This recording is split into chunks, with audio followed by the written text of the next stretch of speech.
10 பைசா channel. என்னாச்சுடா உனக்கு? காலையிலேருந்து கிளாஸில் ஒரு மாதிரியாவே உட்காந்துருக்க. அதை ஏன்டா கேட்குற? எங்கள் அப்பா வந்து பயங்கரமாக பொழப்பலான்னு போலன்னு. அப்படி என்னடா பண்ண? எதுக்கடா உங்கள் அப்பா அடிச்சாரு?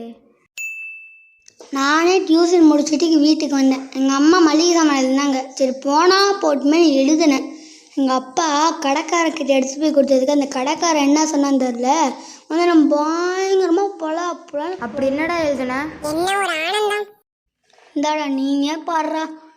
சரி அப்போ என்ன எழுதிருக்கான்னு பார்ப்போம். என்னது பாசி பருப்புக்கு பசி பருப்புன்னு எழுதி வச்சிருக்க? என்னது வெள்ளமுக்கு வல்பம்மா? ஜீனிக்கு என்னடா சினின்னு எழுதி வச்சிருக்க? அது என்ன நடுவில் கசமுசா? ஓ கசா தான், அது கசமுசா எழுதி வச்சிருக்கியா? என்னது துவரம் பருப்புக்கு துரம் பெருப்பா? பக்கு கொட்டையா? என்னவா இருக்கும்? தெரியல. என்னடா இப்படி எழுதி வச்சிருக்க? நான் எழுத அந்த கடைக்காரனுக்கு பிள்ளை நான் என்ன பண்ண முடியும்? ஏன்டா? எனக்கு எண்டே கிடையாதுடா.